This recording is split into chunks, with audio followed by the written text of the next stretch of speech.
مظلوم کی آہ میں جب نکلتی ہے تو مظلوم کی آہ اور العرش کے بیچ میں کوئی پردہ حائل نہیں ہوتا ہے.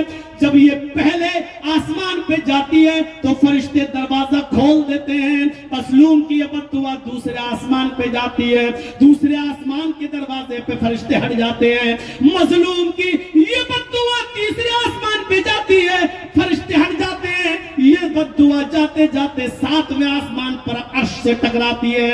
اللہ کہتا ہے آئے فرشتوں ہٹ جاؤ, میرے مظلوم بندے اور میرے درمیان آج کوئی ترجمان نہیں ہے, آج کوئی بچولیا نہیں ہے. میرے مظلوم بندے نے مجھے پکارا ہے, مجھ سے معاونت مانگی ہے, مجھ سے ہیلپ کی ہے, مانگی ہے, میرے سامنے اس نے اپنا دامن پھیلایا ہے. اب دنیا دیکھے گی کہ میں اس مظلوم کی مدد کیسے کرتا ہوں. السلام علیکم ورحمۃ اللہ وبرکاتہ. وعلیکم السلام ورحمۃ اللہ. الحمدللہ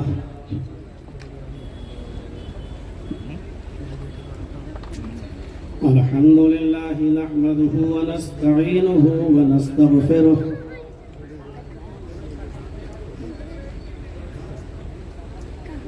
ونعوذ بالله من شرور أنفسنا ومن سيئات أعمالنا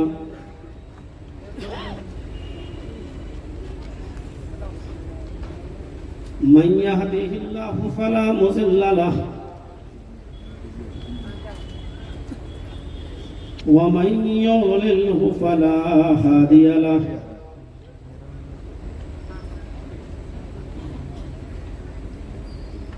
وأشهد أن لا إله إلا الله وحده لا شريك له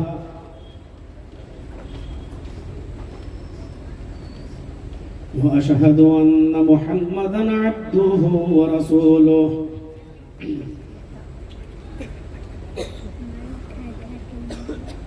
أما بعد فإن خير الحديث كتاب الله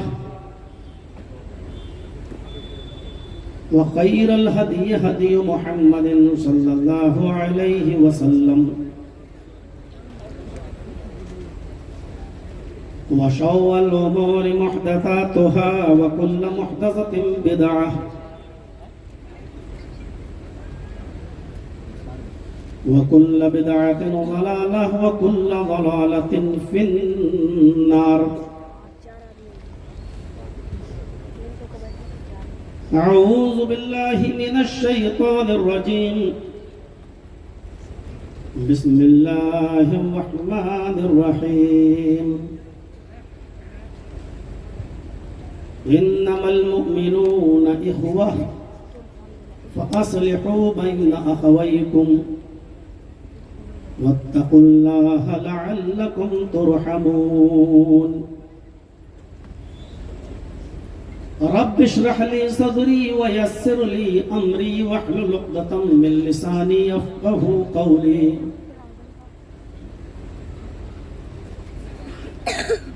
اس عظیم الشان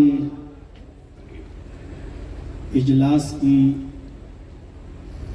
صدارت کا فریضہ انجام دے رہے تھے فضیلت الشیخ طٰہٰ سعید خالد المدنی حفظہ اللہ. ان سے ہماری ملاقات اکثر مرکزی جمعیت اہل حدیث ہند کے دہلی میں بنے ہوئے آفس میں عاملہ کی میٹنگ میں ہوتی رہتی ہے, اور ابھی وہ کھانے کے لیے تشریف لے گئے. ایڈوکیٹ فیاض احمد صاحب جو امیر ہیں آپ کے صوبائی جمعیت اہل حدیث اڑیسہ کے, ان سے بھی آج ملاقات کا شرف حاصل ہوا.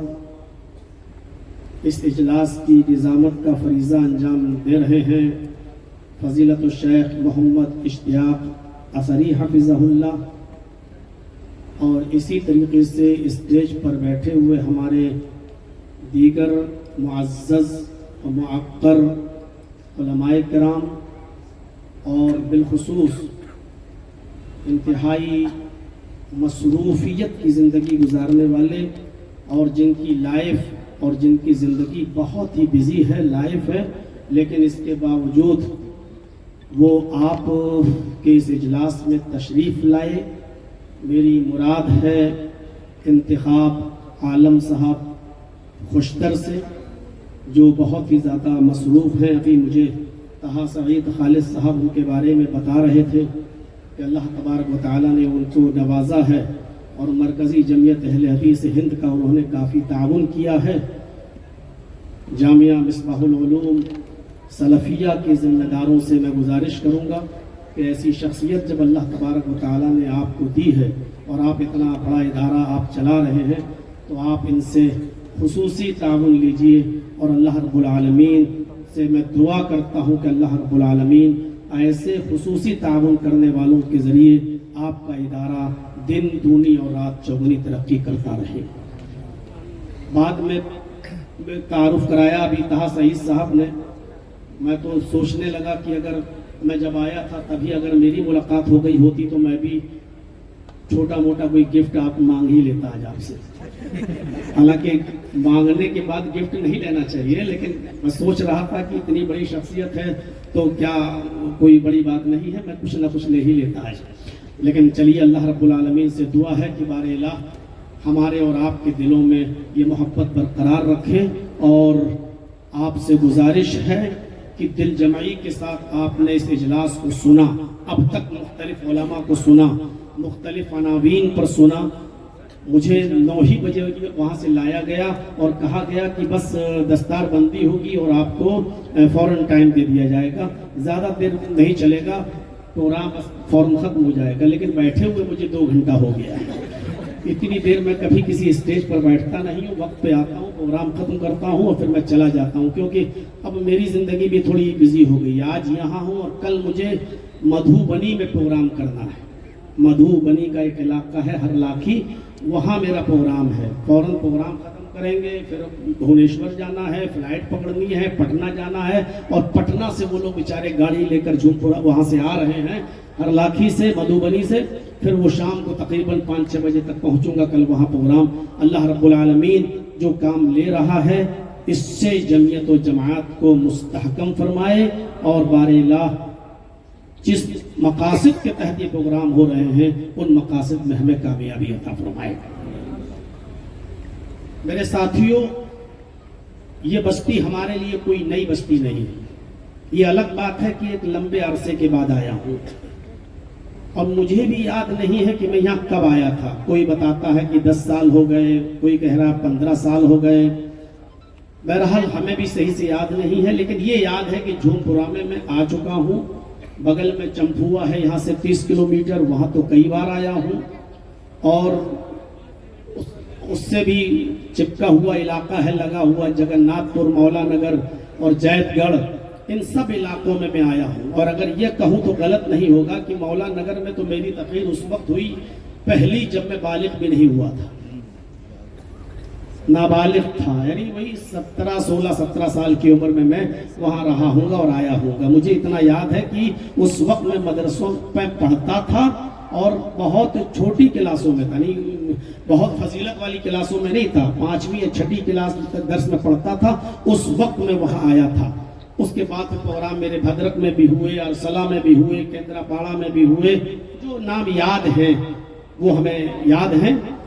تو یہ بستی ہمارے لیے نئی نہیں ہے، لیکن یہ الگ بات ہے کہ آپ نے بہت دنوں کے بعد یاد کیا ہے، لیکن آپ کے یاد کرنے پر میں حاضر ہوا ہوں۔ اللہ رب العالمین علماء سے یہ محبت برقرار رکھے اور بار بار ہمیں آپ کی بستی میں آنے کا موقع ملے اور آپ کو بھی سننے کا موقع ملے، اور اے اللہ ہم تجھ سے دعا کرتے ہیں کہ ہم کہنے والوں کو اور سننے والوں کو کہنے سے زیادہ اور سننے سے زیادہ ہمیں عمل کی توفیق عطا فرمائے۔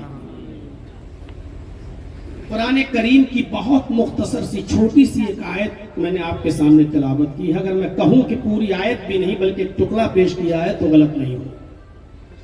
اسی کی روشنی میں مجھے کچھ باتیں آپ کے سامنے پیش کرنی ہیں۔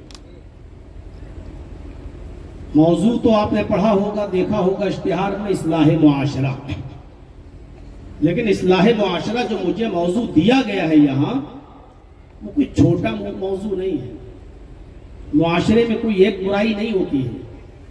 اصلاح معاشرے پر بولنے سے پہلے ایک مقرر کو، ایک خطیب کو سوچنا پڑتا ہے کہ وہ کہاں سے شروع کرے اور کہاں پہ ختم کرے، کس برائی کو اٹھائے اور آخر میں کس برائی کا تذکرہ کر کے معاشرے کی اصلاح کرے. ایک برائی ہو تو اس کا تذکرہ کیا جائے.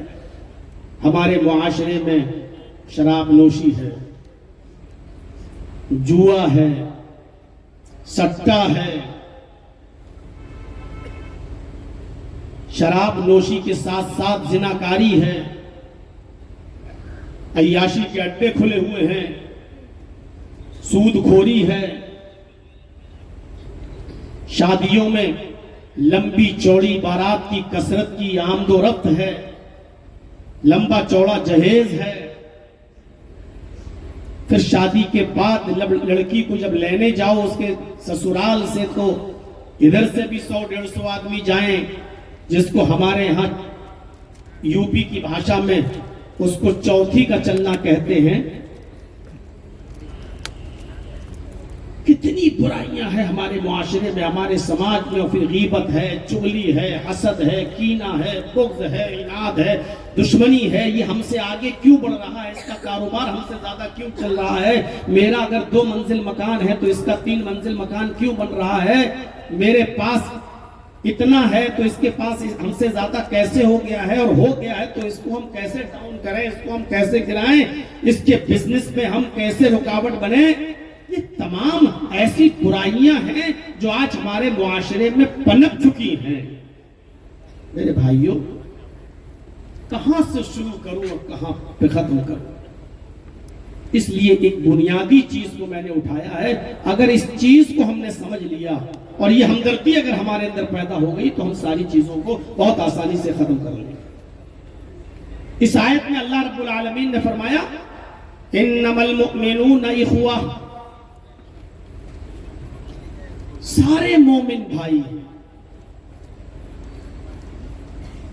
دنیا میں جتنے بھی مسلمان ہیں، صرف ہندوستان میں نہیں، پوری دنیا میں جتنے بھی مومن، جتنے بھی مسلمان، جتنا بھی کلمہ وہ ہیں، ان کو اللہ رب العالمین نے کہا کہ یہ سب آپس میں بھائی ہیں. اور پھر یہ بھی بتا دیا کہ آئے سماج والوں، آئے بستی والوں، آئے محلے والوں، آئے گاؤں والوں، آئے قریے والوں، آئے سماج میں رہنے والوں، یہ تمہاری ذمہ داری ہے کہ اگر 2 مسلمان بھائیوں میں تنازع ہو جائے، اختلاف ہو جائے، کسی بات کو لے کے تو میں ہو جائے، کسی بات کو لے کر جھگڑا ہو جائے، تو یہ پورے سماج کی ذمہ داری ہے کہ ان 2 مسلمان بھائیوں کو 1 دن، 2 دن، 3 دن سے زیادہ اس حال میں نہ رہنے دیں کہ وہ آپس میں دعا سلام نہ کریں، کلام نہ کریں، بات چیت نہ کریں، ایک دوسرے کے دشمن رہیں، ایک دوسرے سے دور رہیں، شادی بیاہ چھوڑ دیں، موت مٹی چھوڑ دیں، خوشی غم میں ایک دوسرے کو بلانا چھوڑ دیں. اس طریقے سے یہ 2 مسلمانوں کو پورے سماج کی ذمہ داری ہے کہ اس پوزیشن میں مت چھوڑ دیں. فَأَصْلِحُوا بَيْنَ أَخَوَيْكُمْ، اگر 2 بھائیوں کے درمیان تنازع ہو جائے، جھگڑا ہو جائے، کسی بات کو لے کر لڑائی ہو جائے، تو تم ان دونوں کے درمیان صلح کرا دیا کرو، ان دونوں کے درمیان آپس میں بات چیت شروع کرا دیا کرو، ان دونوں کے درمیان صلح کرا دیا کرو. اور صلح کی اتنی اہمیت ہے، ان دونوں کو ملانے کی اتنی اہمیت ہے کہ اللہ کے نبی صلی اللہ علیہ وسلم فرماتے ہیں کہ جھوٹ ایک بہت برا عمل ہے. جھوٹ ایک بہت برا عمل ہے. بلکہ ایک حدیث میں یہاں تک آتا کہ کوئی بندہ جب جھوٹ بولتا ہے تو اس کے منہ سے جو جھوٹ نکلتا ہے تو اس کے منہ سے جھوٹ کے نکلنے پر جو بدبو اس کے منہ سے نکلتی ہے، اس جھوٹ کی جو بدبو اس کے منہ سے نکلتی ہے، اس منہ کی بدبو سے فرشتہ 1 میل دور بھاگ جاتا ہے. اندازہ لگا سکتے ہیں جھوٹ کتنی بری چیز ہے. جب کوئی انسان جھوٹ بولتا ہے تو اس کے جھوٹ کی بدبو سے فرشتہ 1 میل دور بھاگ جاتا ہے، تقریباً 1.5 کلومیٹر دور. وہ فرشتہ نہیں رہتا آپ کے پاس، 1 میل دور بھاگ جاتا ہے. لیکن یہ جھوٹ جو اتنا برا ہے جس کے بولنے سے اس کی بدبو سے فرشتہ 1 میل دور بھاگ جاتا ہو. اللہ کے نبی فرماتے ہیں کہ اگر 2 مسلمان آپس میں لڑ جائیں, 2 مسلمان آپس میں جھگڑا کر لیں اور آپس میں بات چیت کرنا بند کر دیں, تو آئے لوگوں, آئے سماج والوں, آئے سوسائٹی والوں, آئے گاؤں والوں, آئے محلے والوں, ان دونوں کو ملانے میں تم نے ساری کوششیں کر رکھی ہوں, لیکن پھر بھی وہ دونوں آپس میں بات چیت کرنے کے لیے تیار نہیں ہو رہے ہیں. اگر آپ کو لگتا ہے کہ دونوں سے الگ الگ بات کریں اور دونوں سے جھوٹ بول دیں, اور جھوٹ بولنے سے اگر آپ کو لگتا ہے کہ یہ دونوں ایک ہو جائیں گے, یہ دونوں مل جائیں گے, تو اللہ کے نبی فرماتے ہیں لیس الکذاب الذی یصلح بین الناس, ان لوگوں کے درمیان صلح کرانے میں اگر تمہیں بہت زیادہ بھی جھوٹ بولنا پڑے تو جھوٹ بول دو, تمہیں اللہ کے رجسٹر میں نام اعمال میں جھوٹا نہیں لکھا جائے گا. اگر جھوٹ بولنے سے بھی یہ دونوں ایک ہو رہے ہیں اور آپس میں مل رہے ہیں تو جھوٹ بول دو اور ان دونوں کو ملا لو, ان دونوں کو آپس میں ایک کر دو. اندازہ لگا سکتے ہیں کہ کتنی اہمیت ہے بھائی چارے کی. کوئی آدمی یہ نہ کہے کہ مولانا صاحب صرف مسلمان ہی بھائی ہیں اور دوسرے لوگ نہیں ہیں کیا. مجھے معلوم ہے قرآن کی اس آیت پر بہت سے اعتراض اٹھے تھے اور بہت سے غیر مسلموں نے اپنی اپنی کتابوں میں اور ٹاپکس میں آرٹیکل میں یہ لکھا تھا, لو صاحب قرآن تو یہ کہتا سارے مسلمان بھائی ہیں, دوسروں کو بھائی مانتا ہی نہیں ہے. میں ان کی جانکاری کے لیے بتا دوں, ایمانی رشتے سے یہاں سارے مسلمانوں کو اللہ نے بھائی بتایا ہے, لیکن انسانی رشتے سے دنیا کی ساری انسانیت کو بھائی بتایا ہے. 2 قسمیں ہو گئی بھائی کی, ایک ایمانی رشتے سے بھائی. اب یہ ڈرون تھوڑا سا اگر بند کر لے تو زیادہ بہتر ہو, ہماری نظر اڑ جاتی ہے, پھر آپ لوگوں کا کیا ہوگا. تو میرے بھائیوں غور سے سنیے گا, ایمانی رشتے سے بھائی ایک الگ چیز اور انسانی رشتے سے بھائی ایک الگ چیز. ایمانی رشتے سے ساری دنیا کا مسلمان بھائی ہے اور انسانی رشتے سے ساری دنیا کا انسان ہمارا بھائی ہے. اس کی دلیل کیا ہے؟ اللہ نے قرآن میں ساری دنیا کے انسانوں کو بھی بھائی بتایا. یا ایھا الناس انا خلقناکم من ذکر و انثی وجعلناکم شعوبا وقبائل لتعارفوا ان اکرمکم عند اللہ اتقاکم. یا ایھا الناس, ہائے سمپورن جگت کی مانو ذاتی, ہائے ساری دنیا کے انسانوں, انا خلقناکم من ذکر و انثی, ہم نے تم کو ایک ہی مرد اور ایک ہی عورت سے پیدا کیا ہے. اللہ کہہ رہا ہے ہم نے تم کو ایک ہی مرد اور ایک ہی عورت سے پیدا کیا ہے. تم ایک ہی پرم پتا کی سنتان ہو, ایک ہی ماتا کے بیٹے ہو, تمہاری ماں ایک, تمہارا باپ ایک, تم سب ایک ہی ماں کے اور ایک ہی باپ کے بیٹے ہو.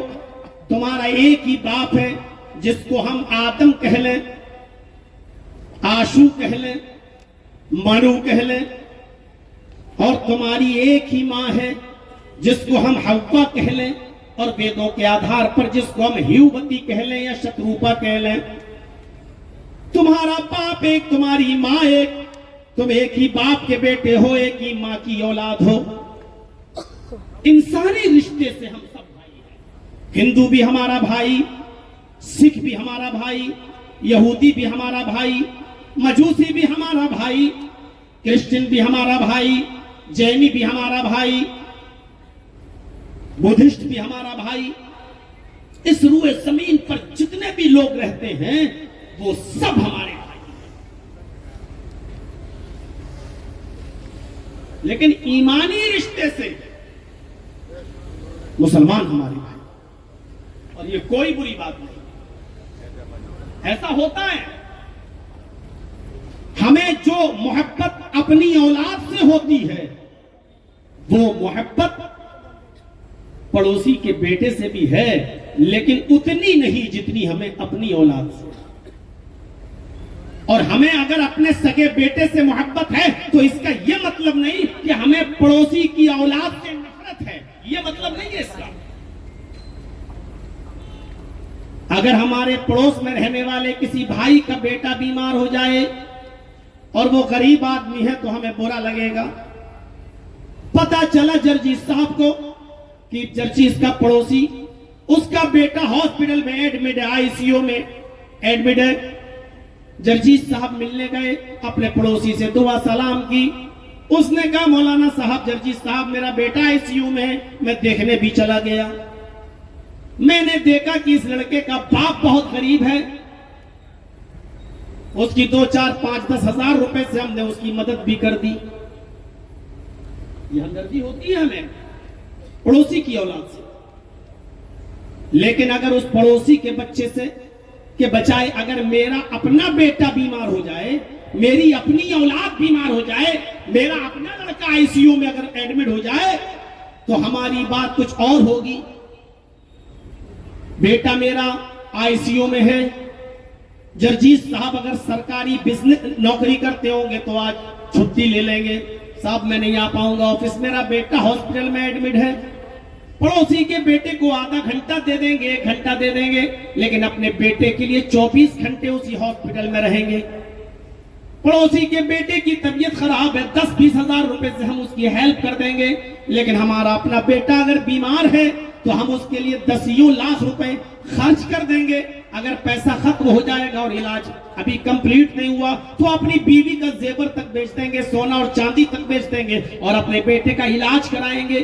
تو جو ہمدردی مجھے اپنے بیٹے کے ساتھ ہوگی وہ پڑوسی کے بیٹے کے ساتھ اتنی نہیں ہوگی. لیکن اس کا یہ مطلب نہیں کہ ہم پڑوسی کے بیٹے سے نفرت کرتے ہیں. یہ تو اصول ہے, یہ ضابطہ ہے. انسانی رشتے سے ساری انسانیت ہمارے بھائی جیسے بھائی کی طرح ہیں, سب بھائی ہیں. اور اسی لیے اللہ رب العالمین نے کہا کہ جب انصاف کی بات آ جائے, عدل کی ضرورت پیش آ جائے تو اے مسلمانوں, اے ایمانوں والو, تم یہ مت دیکھنا کہ یہ ہندو ہے یا مسلمان, سکھ ہے یا عیسائی. عدل کی جب بات آ جائے تو انصاف کی بات کرنا, نیائے کی بات کرنا, صحیح بات کرنا, غلط بات مت کرنا, صحیح جواب دینا, چاہے وہ مسلمان کے خلاف ہو چاہے کسی کے خلاف ہو. عدل کی بات کرنا اور انصاف کی بات کرنا. لا یجرمنکم شنان قوم علی ان لا تعدلوا, یہ قرآن کہتا ہے اعدلوا هو اقرب للتقوی. اے مسلمانوں, تمہیں کسی قوم کی کسی مذہب کی دشمنی, کسی قوم کی دشمنی اس بات پر آمادہ نہ کر دے کہ تم اس کے ساتھ انصاف نہ کرو. ایک غیر مسلم کا اور ایک مسلمان کا جھگڑا میرے پاس آیا. اب جرجیز صاحب جج ہیں, اب یہ نہیں دیکھیں کہ کون مسلمان ہے کون غیر مسلم ہے. جرجیز صاحب یہ دیکھیں کہ بات صحیح کس کی ہے, حق پر کون ہے. قرآن کہہ رہا ہے اعدلوا, مذہب نہ دیکھو, قوم نہ دیکھو, برادری نہ دیکھو, بلکہ جو عدل اور انصاف کی بات ہو وہاں عدل اور انصاف کی بات.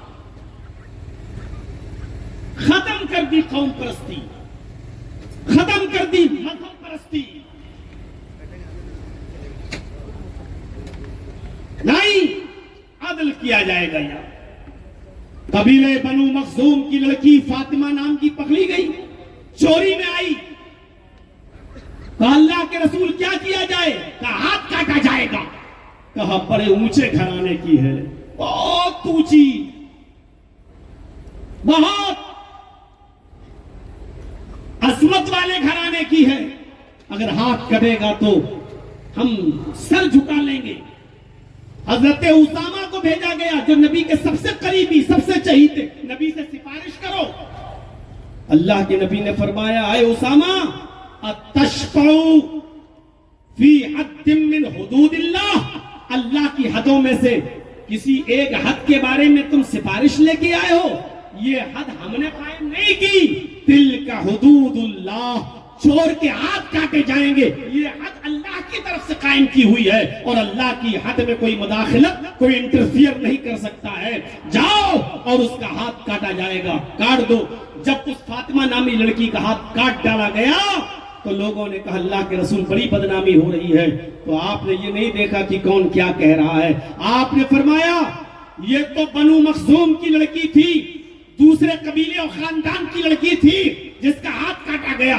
لو ان فاطمہ بنت محمد, علماء جانتے ہیں اللہ کے نبی نے قسم کھا کر کہا واللہ لو ان فاطمہ بنت محمد سرقت لقطعت یدہا, اگر آج محمد کی اپنی بیٹی فاطمہ بھی اگر چوری کرتی ہوئی پکڑی جاتی تو آج محمد صلی اللہ علیہ وسلم اپنی بیٹی کا بھی ہاتھ کاٹ دیتا. نہیں دیکھتا کہ یہ میری بیٹی ہے, خاندان بنو ہاشم سے ہے, قریش خاندان سے ہے یا دوسرے قبیلے سے, نہیں دیکھتا. اگر چوری میں پکڑی جاتی تو میں اپنی بیٹی کا بھی ہاتھ کاٹ ڈالتا. انسانیت کا سب سے بڑا درس دیا ہے قرآن نے. انما المؤمنون اخوہ, مومنوں کو زیادہ بتا دیا کہ یہ ایمانی رشتے سے بھائی ہیں, اور ایمانی رشتہ خونی رشتے سے زیادہ اہمیت رکھتا ہے, یاد رکھیے. ایمانی بھائی ایک بھائی ہے جو آپ کا اپنا سگا بھائی ہے لیکن وہ آپ کے مذہب پر نہیں ہے, لیکن ایک آدمی ہے جو کلمہ گو ہے, مسلمان ہے, اس کی جو اہمیت ہے وہ آپ کے سگے بھائی کی اہمیت نہیں ہے. بخاری پڑھیے, جنگ بدر ہوتی, دلچسپ واقعہ سنیے. جنگ بدر ہوتی ہے, اس جنگ بدر کے اندر 70 کافر مارے جاتے ہیں اور 70 کافروں کو قید کر لیا جاتا ہے. نوجوانوں ذرا سنیے گا, 70 کافر تو مارے گئے اور 70 ہی کافروں کو قید کر لیا گیا. یہ بڑی عجیب جنگ تھی. پہلے اس جنگ کے بارے میں سن لو. باپ اگر نبی کا ساتھ دے رہا ہے اس جنگ میں تو بیٹا ابو جہل کا ساتھ دے رہا ہے اس جنگ میں. آپ کو معلوم ہے ابو بکر نے محمد رسول اللہ کا ساتھ دیا تھا جنگ بدر میں, اور ابو بکر کے بیٹے عبد الرحمن نے ابو جہل کا ساتھ دیا تھا. یہی وہ جنگ تھی کہ بیٹا مسلمانوں کے درمیان آتے آتے تلوار چلاتے چلاتے ابو بکر صدیق کا بیٹا اپنے باپ کے قریب آ گیا, تلوار اٹھائی اور اپنے باپ کو مارنا چاہا. باپ نے سر اٹھا کے دیکھا, بیٹے نے دیکھا ارے یہ تو میرا باپ ہے, تلوار روک دی. بیٹے نے دیکھا یہ تو میرا باپ ہے, تلوار روک دی. ارے بڈھے میری تلوار کی ہٹ یہاں جلدی جا, چھوڑ دیا. ارے میری تلوار کہیں چل گئی تو میرے ہاتھ سے میرا باپ مارا جائے گا. شیخ کے الفاظ, بڈھے ہٹ جلدی, میری تلوار کی نیچے. اور دوبارہ پھر تلوار چلاتے چلاتے پھر تلوار اٹھائی, پھر سر اٹھایا. باپ نے, بیٹے نے کہا ارے بار بار میری تلوار کے نیچے آ رہے ہو, مر جاؤ گے, ہٹو یہاں سے. کئی مرتبہ ابو بکر صدیق جنگ بدر میں اپنے باپ اپنے بیٹے کی تلوار کے نیچے آئے, لیکن بیٹے نے دیکھا میرا باپ کا چہرہ چھوڑ دیا. ایک دن آیا جنگ ختم ہونے کے بعد, بیٹا بھی اسلام لے آیا. کھانا کھا رہے ہیں, ادھر ماں بیٹھی, ادھر باپ بیٹھے, ادھر بیٹا بیٹھا, تینوں. بیٹا کہتا امی بیوہ ہوتے ہوتے بچ گئی ہو تم. جنگ بدر میں کئی مرتبہ یہ میری تلوار کے نیچے آئے, سر اٹھا دیا, دیکھا باپ چھوڑ دیا. اگر گردن نہ اٹھائی ہوتی تو کٹ گئی ہوتی ان کی گردن. شکر ادا کرو, باپ کا چہرہ دیکھا چھوڑ دیا. ابو بکر مسکرائے اور کہا کہ بیٹا باپ باپ ہی ہوتا ہے. ذرا یہ سوچو کہ بار بار میں تیری تلوار کے نیچے ہی کیوں آ رہا تھا اور کسی کی تلوار کے نیچے کیوں نہیں آ رہا تھا. بیٹے نے کہا کیوں میری تلوار کے نیچے کیوں آ رہے تھے؟ کہا میدان جنگ میں میری نگاہیں صرف تجھی کو دیکھ رہی تھی اور میں اپنی تلوار لے کر تیرے قریب جا رہا تھا, لیکن جب میں تیرے قریب جاتا تھا تو پھسل جاتا تھا. بجائے اس کی کہ میں تجھے قتل کرتا تھا, تیری تلوار ہی میرے اوپر چلنے والی ہوتی, میری نظر تیری نظروں سے ملتی, تو مجھے چھوڑ دیتا. آئے میرے بیٹے میدان جنگ میں تجھے ڈھونڈ رہا تھا. قسم ہے اس رب کی جس کے قبضے میں تیرے باپ ابو بکر کی جان ہے, تو نے تو مجھے چھوڑ دیا کہ میں تیرا باپ ہوں. اگر تو میری تلوار کے نیچے آ جاتا اور میں تلوار تان لیتا اور تو چہرہ اٹھا دیتا اور میں دیکھ بھی لیتا کہ یہ میرا بیٹا ہے,